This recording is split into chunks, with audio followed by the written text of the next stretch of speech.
Hello all of you, welcome to Edujentrum. और science lecture series में physics का जो लेक्चर चल रहा है, टारगेट है, उसके अकॉर्डिंग आपका जो लेक्चर है उसका नाम है फ़िज़िकल प्रॉपर्टीज़ ऑफ मैटर। ठीक है, मैटर के जो फ़िज़िकल प्रॉपर्टीज़ है उसके बारे में हम देखते हैं। देखो, मैटर जो होता है वो तीन टाइप का होता है। पहला सॉलिड, लिक्विड और गैस। ठीक है, the three states of matter have some special properties which are as follows. ठीक है, तो अब इन तीनों की अलग अलग प्रॉपर्टीज़ होती है, जो कि अपन देखने वाले हैं। जैसे सॉलिड में एक प्रॉपर्टी होती है जिसको हम इलास्टिसिटी कहते हैं। लिक्विड की जो प्रॉपर्टीज़ होती है वो होती है pressure, surface tension, capillarity and floating. और गैस की जो प्रॉपर्टी होती है वो होती है एटमॉस्फेरिक प्रेशर। ठीक है, तो अभी हम देखते हैं सबसे पहले सॉलिड की जो प्रॉपर्टी है इलास्टिसिटी। ठीक है, generally the meaning of rigid substance is a hard solid which has a definite shape and size. ठीक, तो इसके अंदर क्या दिया हुआ है कि जो सॉलिड सब्सटेंस होता है उसको हम ये मान के चलते हैं कि उसकी एक डेफिनेट शेप है और उसका एक डेफिनेट साइज़ है। ठीक है, बट एक्चुअल में क्या होता है, it can be stretch, compressed and deform. ठीक है, उसको हम स्ट्रेच कर सकते हैं, कंप्रेस कर सकते हैं या डिफॉर्म भी कर सकते हैं, मतलब तोड़ भी सकते हैं। ठीक है, even though a rigid steel rod can be deform by applying sufficient external force. ठीक है, ये यही चीज़ बोल रहा है कि एक स्टील की जो रॉड है जो बहुत ज़्यादा मजबूत होती है, अगर आप उस पर सफिशिएंट एक्सटर्नल फोर्स लगाओगे तो वो भी जो है वो टूट जाएगी। ठीक है, डिफॉर्म हो जाएगी। When an external force is applied on any substance, its both shape and size are deformed. ठीक है, तो अगर कोई भी एक्सटर्नल फोर्स लगाया जाता है सब्सटेंस पे तो उसका शेप और साइज़ दोनों डिफॉर्म हो सकते हैं। After withdrawing force it gains into its normal shape और साइज़। ठीक है, अगर आप जो है अगर फोर्स वापस हटा लोगे तो वो वापस से अपनी नॉर्मल शेप और साइज़ में आ जाएगा, उसी को हम इलास्टिसिटी कहते हैं। ठीक है, the ability of an object, देखो डेफिनेशन में देख लेते हैं। The ability of an object or material to resume its normal shape after being stretched or compressed is elasticity. ठीक है, कोई भी मटेरियल है अगर वो अपनी नॉर्मल शेप में आ जा रहा है वापस से तो उसको हम क्या कहते हैं, उसकी इलास्टिसिटी कहते हैं। ठीक है, तो इसी तरह से अगर रॉड है तो रॉड में इलास्टिसिटी पाई जाती है, बट उसकी जो इलास्टिसिटी की वैल्यू है वो क्या होती है, बहुत ज़्यादा कम होती है, इसलिए वो अपनी ओरिजिनल शेप में नहीं आ पाती है। ठीक है, अब इसके अंदर देखो कुछ टर्म्स दी हुई है जिसको हम देख लेते हैं। जैसे perfectly elastic substance, matter which resumes perfectly it's normal state after withdrawing the applied force. ठीक है, परफेक्टली इलास्टिक सब्सटेंस कौन सा होता है, ऐसा सब्सटेंस जो कि फोर्स हटाते ही वापस से अपनी शेप में आ जाता है। Perfectly plastic substance, matter which does not resume its normal state after withdrawing the external force but deform for ever. ठीक है, परफेक्टली प्लास्टिक सब्सटेंस कौन सा हो गया, जिसके ऊपर से आप एक्सटर्नल फोर्स लगा लो बट वो वापस से हटाते ही अपनी शेप में नहीं आता है, तो वो हमेशा के लिए डिफॉर्म हो जाता है। ठीक है, अब ये देखते हैं, हो गया ये। Really no matter is perfect elastic nor perfectly plastic but lies between the limit of these properties. ठीक है, कोई भी मैटर जो होता है वो ना तो परफेक्टली इलास्टिक होता है ना परफेक्टली इनलास्टिक होता है, बट इसी के बीच में जो है वो मैटर करता है। ठीक है, देखो किस तरह से होता है, जैसे कि ई से डिनोट करते हैं इलास्टिसिटी को, तो ई की मैक्सिमम वैल्यू 1 और 0। ठीक है, तो 0 से 1 के बीच में जो है वो आपकी इलास्टिसिटी की वैल्यू होती है। वो कभी ना 1 से बड़ी हो सकती है, ना 0 से छोटी हो सकती है, ना कभी 1 हो सकती है। ठीक है, on the whole quartz can be consider a plastic perfectly elastic matter and wax is perfect plastic matter. ठीक है, एक क्वार्ट्ज जो होता है उसको हम परफेक्टली इलास्टिक मैटर मानते हैं, और जो एक वैक्स होती है उसको हम लोग परफेक्टली प्लास्टिक मैटर मानते हैं। ठीक है, अब देखते हैं स्ट्रेस के बारे में। During the application of external force on a matter to change its shape and size, an external reaction force of equal amount is produce into the opposite direction on every section. ठीक है, जब भी आप किसी object के ऊपर external force लगा रहे हो तो उसके अपोजिट में भी रिएक्शन होता है। ठीक है, इक्वल एंड अपोजिट रिएक्शन होता है तो उतना ही फोर्स लगता है। This force tries to resume a normal state of matter and it is known as stress. ठीक है, ये फोर्स क्या करता है कि मैटर जिस पोजीशन में पड़ा है उसी में रहने की, उसको बनाए रखने की कोशिश करता है, इसलिए हम उसको क्या कहते हैं, स्ट्रेस कहते हैं। ठीक है, if force F is applied vertically on a transverse section of an area A then the stress is F upon में A। ठीक है, ये कुछ नहीं कह रहा है कि है ना, मान लीजिए कि ये कोई रॉड है, ठीक है, इसके ऊपर अपन ने फोर्स लगाया, ठीक है, फोर्स की वैल्यू कितनी है F, ठीक है, इसका जो सेक्शन है ये कितना है A, ठीक है, तो इसके ऊपर जो स्ट्रेस अगर आपको निकालना है तो उसका फॉर्मूला जो है वो हो जाएगा F अपॉन में A। ठीक है, तो it's SI unit is Newton पर मीटर स्क्वायर। ठीक है, इसकी SI यूनिट जो है वो क्या है, न्यूटन पर मीटर स्क्वायर है। ठीक है, अभी देखते हैं हुक्स लॉ। हुक्स लॉ जो है वो स्ट्रेन से रिलेटेड है। ठीक है, तो if the strain in the matter is nominal, applied stress on the matter is directly proportional to the strain develop in it. ठीक है, अगर किसी भी मैटर के ऊपर कोई स्ट्रेन है, अगर वो नॉमिनल लगा हुआ है और उसके ऊपर कितना स्ट्रेस होएगा तो वो उसके स्ट्रेन के डायरेक्टली प्रोपोर्शनल हो जाएगा। ठीक है, और इसको हम लोग क्या कहते हैं, इलास्टिसिटी कोफिशिएंट कहते हैं। तो इलास्टिसिटी कोफिशिएंट निकालने का जो फॉर्मूला है वो क्या है, और स्ट्रेस अपॉन में स्ट्रेन। ठीक है, अब नेक्स्ट देखते हैं सरफेस टेंशन। ये लिक्विड की प्रॉपर्टीज़ पे आ गए अपन, है ना। Surface tension is the elastic tendency of a fluid surface which make it accurate the least surface area possible।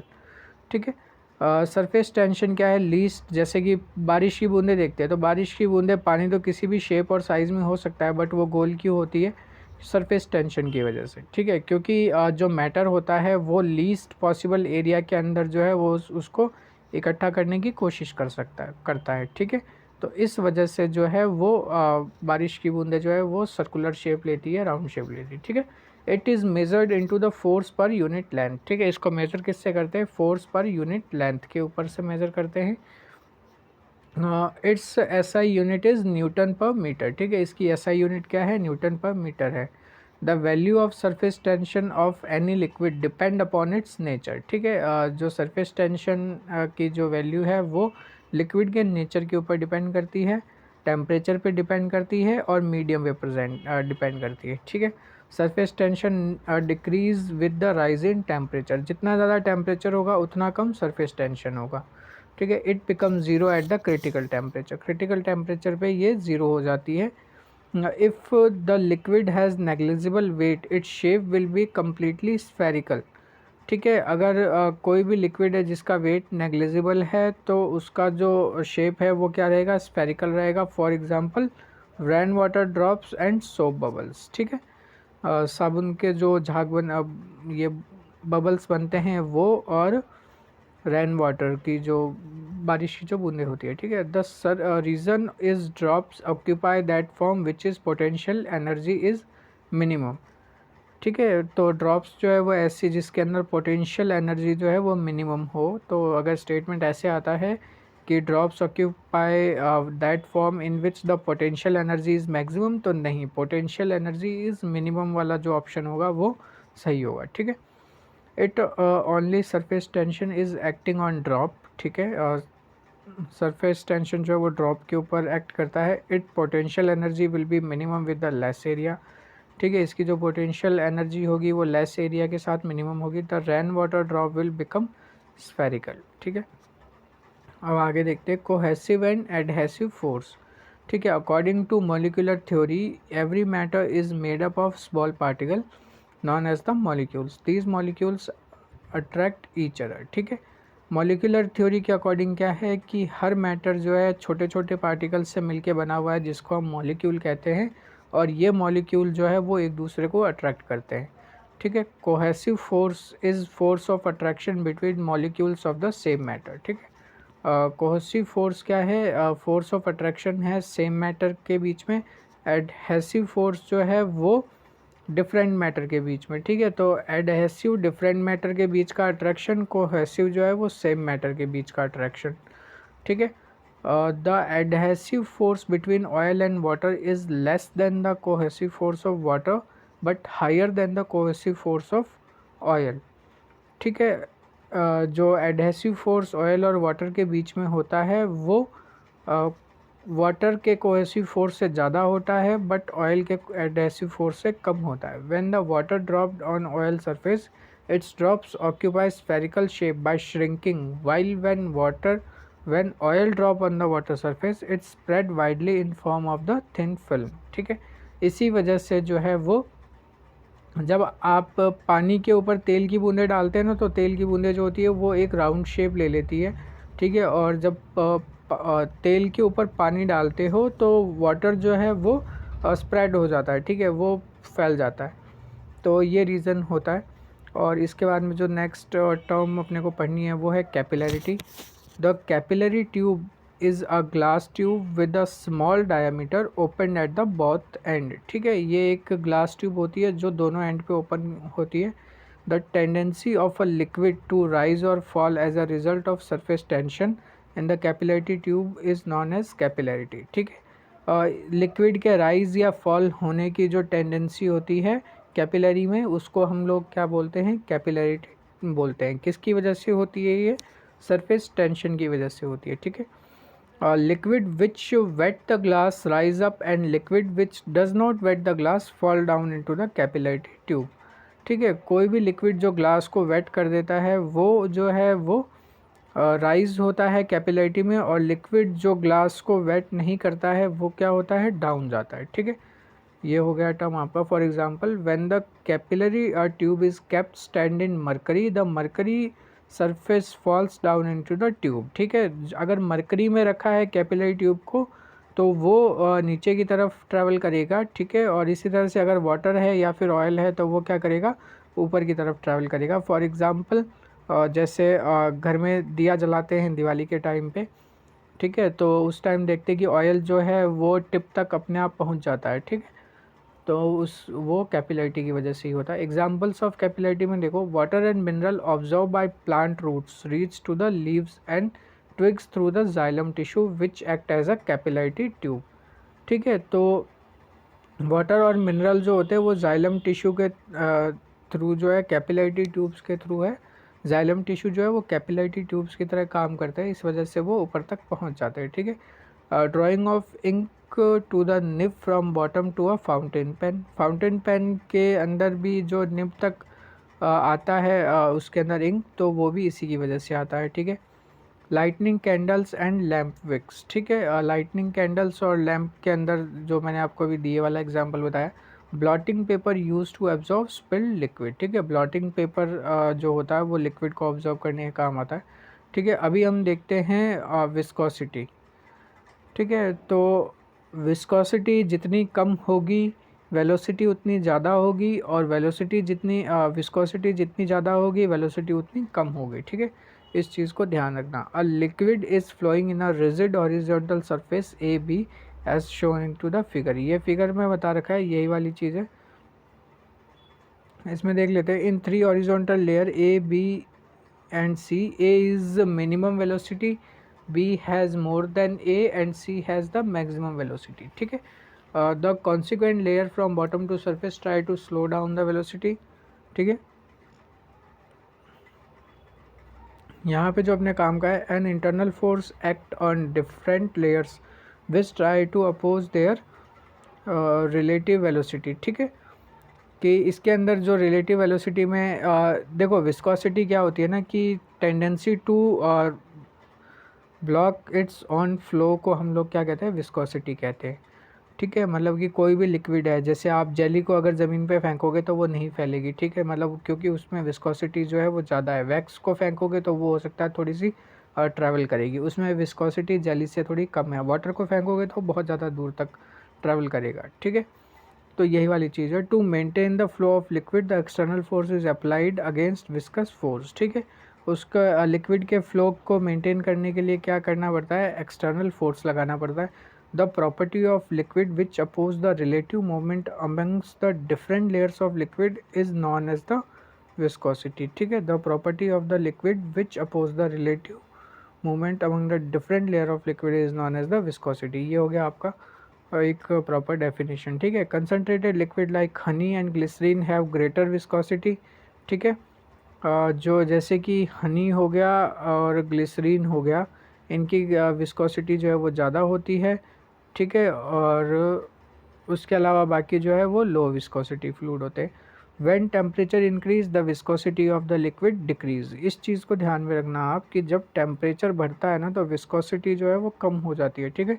The viscosity of gas increase by increasing in temperature, ठीक है। Liquid के अंदर तो टेम्परेचर बढ़ते ही जो विस्कोसिटी है वो कम हो जाएगी, और गैसेस के अंदर जो है टेम्परेचर बढ़ते ही विस्कोसिटी जो है वो बढ़ जाएगी, ठीक है। और सॉलिड के अंदर जो है वो विस्कोसिटी होती ही नहीं है, ठीक है। सॉलिड लैक्स ऑफ विस्कोसिटी, ठीक है। अभी जो नेक्स्ट है वो है pressure. The pressure is a force applied perpendicular on the per unit surface area, ठीक है। तो P is equal to F upon में A, अपन ने पहले देख लिया ये। Pressure within the liquid at a point, ठीक है। लिक्विड के अंदर जो प्रेशर होता है वो किसी पॉइंट पे, जैसे मान लीजिए कि ये जो है ये ड्रम है, इसके अंदर जो है वो लिक्विड भरा हुआ है, तो उसके द्वारा जो है कितना फोर्स लगाया जाएगा, प्रेशर लगाया जाएगा, ठीक है। तो P is equal to H into में D इंटू में G, ठीक है। D क्या है, डेंसिटी है, G क्या है, उसका ग्रेविटेशनल फोर्स है, और H क्या है, उसकी जो बॉक्स की हाइट है, ठीक है। अभी देखते हैं अब thrust force. When a solid is put into the liquid loss in weight of object appears, ठीक है।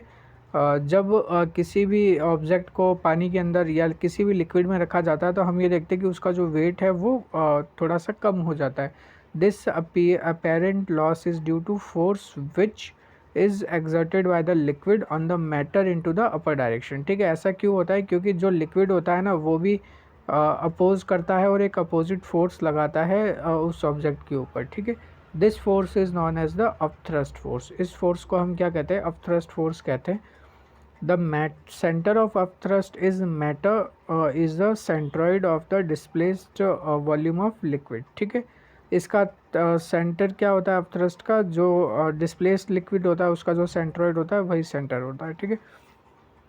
अभी देखते हैं आर्किमिडीज प्रिंसिपल जो नेक्स्ट इसमें समझा रखा है। It state that upward force would be exerted on a body immersed into the liquid, ठीक है। जो ये कोई भी बॉडी अगर लिक्विड के अंदर डूब रही है या जा रही है तो उसके ऊपर एक अपवर्ड फोर्स लगेगा, वेदर फुली और पार्शली सबमर्ज, चाहे वो फुल सबमर्ज हो चाहे पार्शली सबमर्ज हो, is equal to the weight of liquid that the body displaced and it act into the upward direction at the center of mass of the displaced liquid, ठीक है। ये वही वाली चीज़ है सिंपल सी, कि जितना बॉडी का वेट है ना वो उतना ही अमाउंट का जो लिक्विड है वो डिस्प्लेस करेगी, और जो उसका अपोजिट फोर्स है वो कहाँ पे लगेगा, जो बॉडी का सेंटर ऑफ मास है, ठीक है। सेंटर ऑफ मास का मतलब समझ गए आप क्या होगा।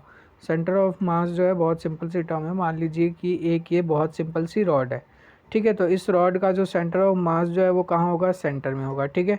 अभी मान लीजिए कि मैंने इधर की तरफ जो है वो वेट रख दिया, ठीक है। तो अगर अब मैंने इधर की तरफ वेट रख दिया, एक सेकेंड रुकिए, ठीक है, ये हो गया। अगर मैंने अब इसको यहाँ पे एक तरफ वेट रख दिया तो इसका जो सेंटर ऑफ मास है वो थोड़ा सा इसकी तरफ खिसक जाएगा, ताकि पूरी बॉडी का जो वेट है वो बैलेंस हो सके, ठीक है। तो ये हो गया आपका Archimedes principle. Law of flotation देख लेते हैं। When a solid is in liquid then the following two forces act on it, ठीक है। जब कोई सॉलिड जो है वो किसी लिक्विड के अंदर होता है तो उसके ऊपर दो अलग अलग फोर्स लगते हैं। कौन कौन से, the weight of solid act perpendicularly inward, ठीक है। जो सॉलिड है उसका जो वेट है वो इनवर्ड की तरफ लगता है। Upthrust force of the liquid force acting on the solid into the perpendicular direction, ठीक है। कैसे, ये जो है ये एक ऑब्जेक्ट है, ठीक है, ये वाटर के अंदर आ रहा है, तो एक तो ये फोर्स लगाएगा, ठीक है, और एक जो है इसकी तरफ से अपवर्ड फोर्स लगेगा, ठीक है। ये दो चीज़ें हो गई। द वैल्यू ऑफ, अब आगे देखते हैं, the value of upthrust is equal to the weight of liquid displaced into the solid, ठीक है। अपथ्रस्ट फोर्स कितना लगेगा, जितना उसके ऑब्जेक्ट के द्वारा जो है वो फोर्स अपोजिट में लगाया जा रहा है, ठीक है। The sinking or floating of any object in liquid depend upon the relative value of these two forces, ठीक है। सिंकिंग और फ्लोटिंग जो है किसी भी ऑब्जेक्ट की वो इन्हीं दो फोर्स के ऊपर जो है वो काम करती है। कंडीशंस आर एज फॉलोज, ठीक है। अगर W is greater than F, ठीक है, रिजल्टिंग फोर्स जो है, तो it will act, the object will be the sink, ठीक है। जो अपथ्रस्ट फोर्स, अगर जो ऑब्जेक्ट का जो वेट है, ठीक है, ऑब्जेक्ट का जो वेट है, मतलब किस तरह से समझाता हूँ। अभी जैसे मान लीजिए कि ये ऑब्जेक्ट है, ठीक है, अब इसका जो फोर्स है वो हो गया W, ठीक है, और इधर से जो फोर्स लग रहा है वो क्या लग रहा है, F।